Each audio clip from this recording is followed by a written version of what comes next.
As we stand in the year 2025, the world looks very different than it did just a decade ago. Global power is shifting. New leaders are emerging on the world stage. In South Asia, a story of two nations continues to unfold, a story that began in 1947. India and Pakistan, born from the same historical fabric, have walked very different paths. One has become a rising global power, while the other has faced significant challenges. This is not a story of rivalry alone. It is a clear-eyed look at the facts and figures. The differences are not just about size, structure, strategy, vision. Understanding this dynamic is crucial. The relationship between these nuclear-armed neighbors affects regional stability. When we look at military strength, the first thing to consider is the sheer size of the armed forces. India maintains one of the largest active militaries in the world. In 2025, its active personnel number around 1.45 million. This massive force is backed by a large pool of reservists and paramilitary units. Pakistan, in comparison, has an active military of about 654,000 personnel. While this is a formidable force, it is less than half the size of India's. This numerical superiority gives India a significant advantage in any potential large-scale conflict. It allows for greater force deployment across its long and varied borders, maintaining security on multiple fronts simultaneously. In the air, the Indian Air Force operates a large and diverse fleet of aircraft. It has over 2,200 aircraft in total, including modern fighter jets like the Rafale, Su-30 Mki, and the domestically produced Tejas. The Pakistan Air Force, while well-trained, has a smaller fleet of around 1,400 aircraft. Its most advanced fighters include the F-16 and the JF-17 Thunder, which was jointly developed with China. The larger number and variety of aircraft give India greater capacity for air defense, ground attack, and strategic reconnaissance missions. On the ground, the story is much the same. The Indian Army possesses a vast arsenal of conventional hardware. It operates nearly 4,600 battle tanks and a wide array of artillery systems, armored vehicles, and missile launchers. The Pakistan Army has around 3,700 tanks. A nation's military might is not just about the number of soldiers or tanks it has, it is also about the money it can afford to spend on them. Defense budgets determine a country's ability to train its troops, maintain its equipment, and invest in new technology. In 2025, the gap in defense spending between India and Pakistan is stark. India's defense budget stands at approximately $75 billion. This places it among the top military spenders in the world. This massive budget allows India to fund ambitious modernization programs, purchase advanced weapons from abroad, and invest heavily in domestic defense production. Pakistan's defense budget, by contrast, is significantly smaller. It is estimated to be around $11 billion.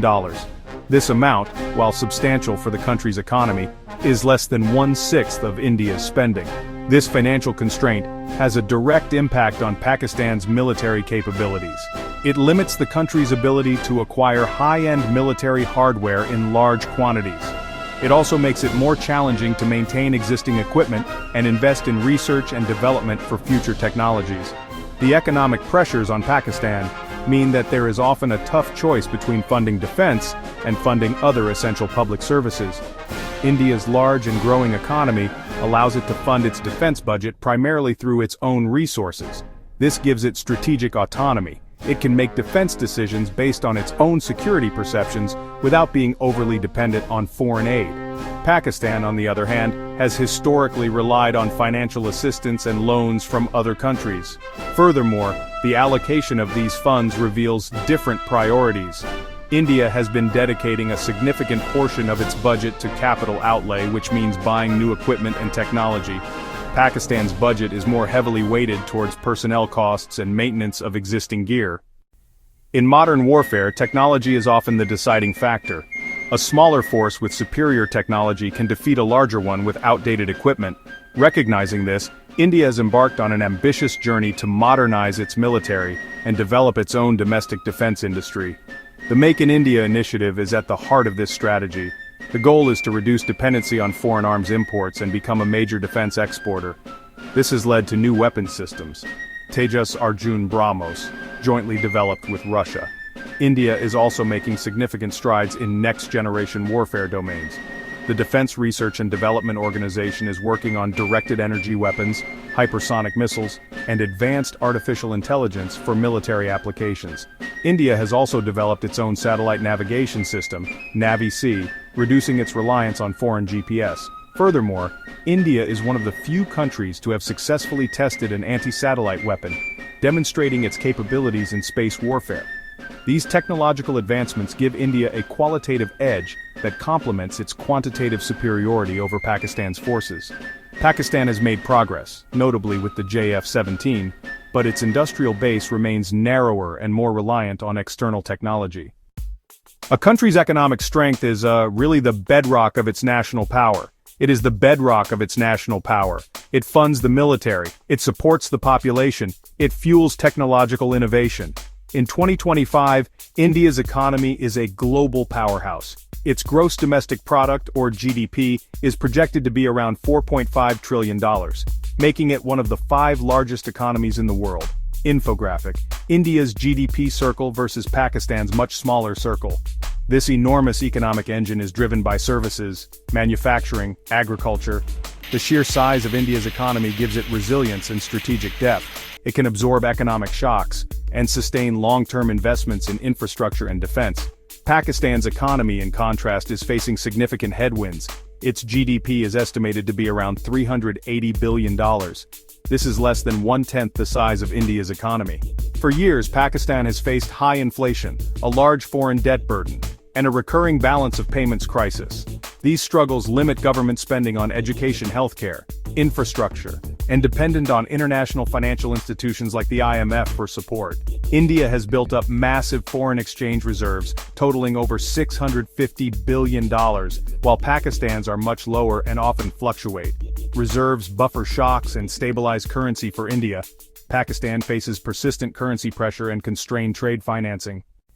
Beyond the headline GDP numbers, the industrial and technological capabilities of a nation define its potential for future growth. India has emerged as a global leader in information technology, software development, IT services, and innovation, generating billions in exports and entrepreneurial energy. Technological advancement spills into manufacturing, agriculture, and logistics. This digital backbone modernizes governance, finance, defense, and logistics. India is also making a significant push in renewable energy, solar and wind, becoming one of the world's largest clean energy producers. This shift reduces fuel import dependence and strengthens energy security and the trade balance. It also positions India as a climate leader, enhancing its diplomatic standing. New industries and jobs further diversify the economy for a sustainable future. Pakistan's industrial base is more traditional and less diversified, with textiles as the cornerstone, valuable but vulnerable to global demand and climate. Its IT sector is growing, but far smaller in scale and lacks globally recognized hubs. Diversification efforts have been hampered by energy shortages and an inconsistent policy environment. India's pharmaceutical depth, generic drugs and vaccines, was on full display during COVID-19 and also boosts soft power. Pakistan's pharma serves domestic needs but lacks India's global export scale. The industrial and tech gap translates into enduring advantages. Geography is a fundamental element of national strategy. India's geography gives it a commanding position in South Asia, with a vast coastline into the Indian Ocean. It dominates sea lanes carrying a huge portion of world trade, including vital energy supplies. India is leveraging this through a blue water navy and a network of ports. Multiple borders bring challenges and opportunities for trade and regional integration. Its central location makes it a natural connectivity hub. India's sheer size offers strategic depth, crucial in military planning. Pakistan's location is pivotal at the crossroads of South, Central Asia and the Middle East, with Gwadar offering a gateway to the Arabian Sea.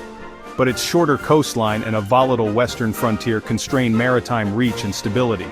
Limited strategic depth places major cities, industry and bases relatively close to the border, raising vulnerability in a conflict. This geography drives a forward defense doctrine and reliance on nuclear deterrence to offset conventional imbalances. India's larger landmass provides more options and resilience. In today's interconnected world, a nation's strength is also measured by its network of friends and partners. India has successfully cultivated a foreign policy of multi-alignment, engaging rival blocs while expanding ties. It is central to ensuring a free and open Indo-Pacific through growing maritime cooperation. Simultaneously, India participates in continental groupings, widening its diplomatic reach. Strategic partnerships fuel defense cooperation, trade, and technology. Its G20 leadership further boosted its international stature. Vaccine Maitri supplied millions of COVID-19 doses, generating significant goodwill. Pakistan's foreign policy is more constrained, defined by a critical alliance with China and complex regional dynamics.